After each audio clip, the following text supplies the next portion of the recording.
Went ahead and moved my camera. Hopefully that's a little bit better view for you. I'm using a GoPro Hero 7 Black to record this, and it's a little awkward to do this turning with the camera in the way. So first thing I'm going to do now is I'm going to try and true up and make this plate round. Moving my tailstock, not moving my tailstock with anything spinning, and checking to make sure that I don't hit. In this case, I'm going to use my trusty 1/2" hole gouge. I recently sharpened it, and we'll true this up or make it round like it should be.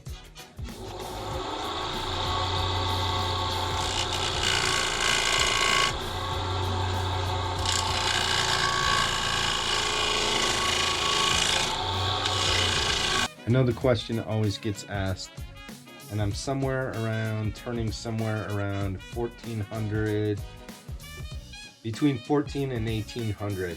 This Jet Mini Lathe has 3 belt positions and then variable speed, and I'm lazy, so the belt almost always stays on mid speed. So let's move this around. Let's get rid of some more of this material here.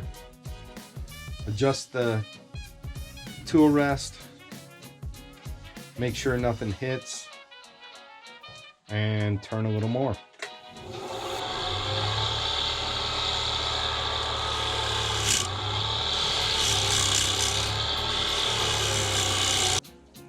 I've been working on the shape of this plate. You don't need to see me turn. I know you already know how to. It's nowhere near finished, but now I want to work on the foot. I'm going to move my tool rest yet again so that I can reach in here and set this foot up, or at least the height of the foot that I want.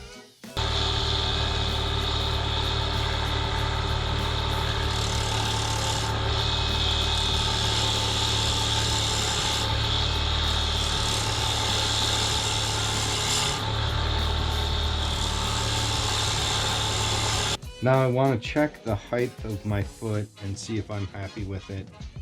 I like it, and I am going to run beads right up to the bottom of this foot. So I'm gonna be happy with that. And now I need to clean all this up and finish the shaping, or at least bringing this out to the corner.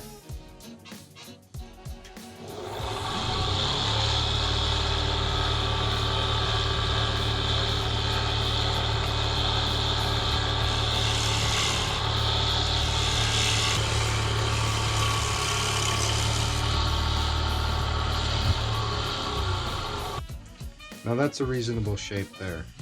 So from here, I'm just going to go ahead and move my tool rest again and set it up so that I can finish up with the bottom portion of this edge. Now you see me doing these shear cuts. I rarely do that, but where the camera sits now is sort of forcing me into it. You saw me riding the bevel the way that we should be doing it, and that's generally what I'll do, especially without a tripod in the way.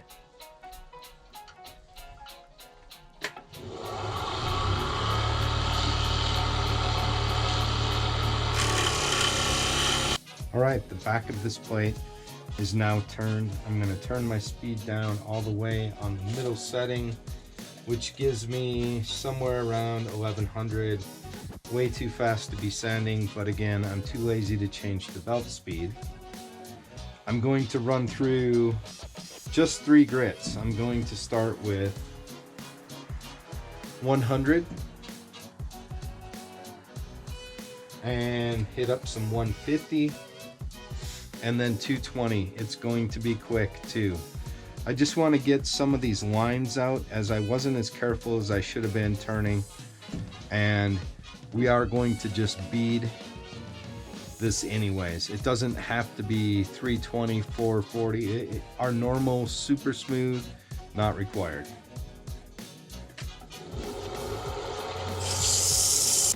I'm finished with all of the sanding on the bottom. I've done 100, 150, and 220. It looks pretty good to me.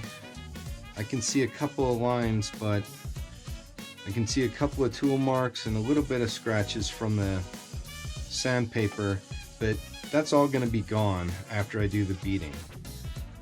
So for the beading, I have my 1/8 inch D-Way beading tool. And what I'm going to do is I'm going to look at this outer rim, and this is where I will start. And I'm going to pick a spot on this outer rim, and that's where I'll start. I'll mark, and you'll see as I go along that I'll mark a few, and then I'll finish those beads. Then I'll mark a few more, and then I'll finish those beads. So the way this tool works is I want to be close to being on center, which I could go up just a touch.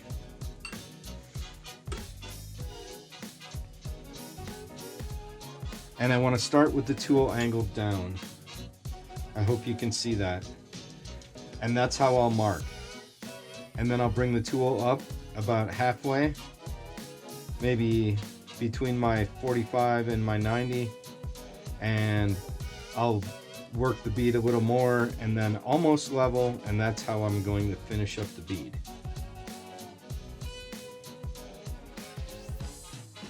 Again, nothing hits, and off we go.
All right, as I get closer to the center, the tailstock starts to get in my way. I want to be able to swing this back and forth. And when I get closer in, the tailstock starts to get in my way, and I can no longer swing it the way I want to. So being this close in now, I'm not going to be putting a lot of pressure out here. I'm not worried about the plate coming loose at all. And I'm going to go ahead and remove the tailstock. I'm glad to get it out of my way, to be honest, but I always want to use as much tailstock support as I possibly can, as long as I possibly can. Now with that tailstock out of the way, I can reposition my tool rest, and we can finish this up. I don't know if you can see on this second bead in, but I was a little careless when I was doing the marking, and I got a little scrape marks on there. It's not really a problem. It's going to go away as soon as I round over that bead. Speaking of that, tear out, if you're not careful, can be a problem. Keep this beading tool very sharp, and use light, nice cuts, and I haven't had a problem with it.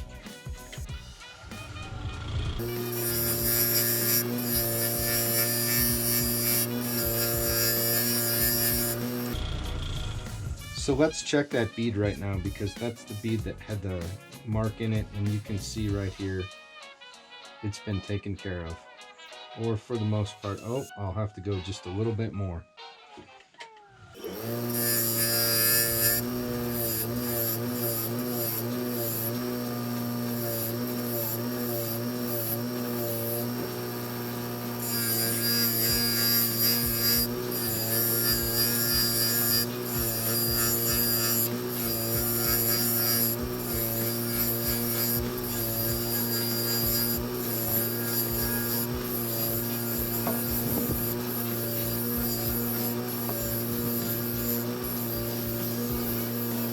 We're nearly done with the turning on the back side, but we need to burn all of these lines. To do that, I'm going to use this Wilson Art laminate countertop sample. I have some bigger ones and some smaller ones. The smaller ones I got by going to Wilson Art, to their website, and ordering some samples online. But lucky for all of us, Lowe's and Home Depot has a never-ending supply of these bigger ones. Samples, go in, get as many as you need, and of course they last quite a while.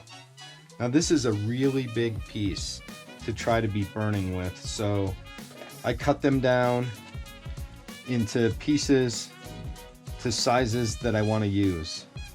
I use this more narrow one for lines the closer I get in, and I want a more of a sharp point, especially on the front side when we get down to very tight beads.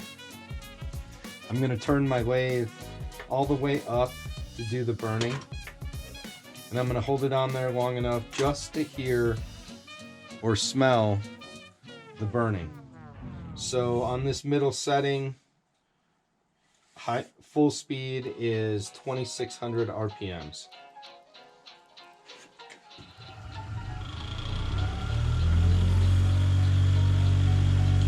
And then I'm just going to put it in the spot.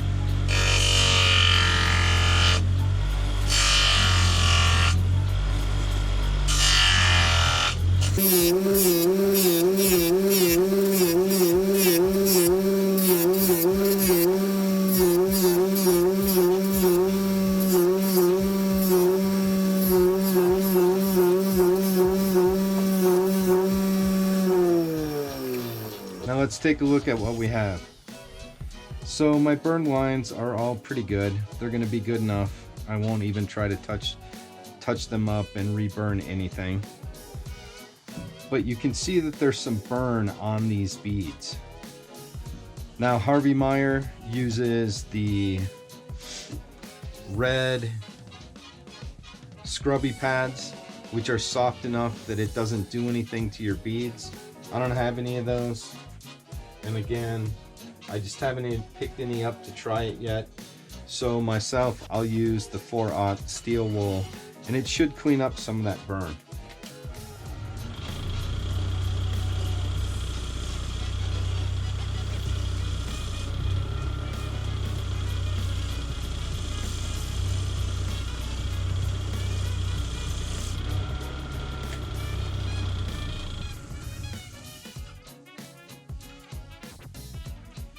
And there we go.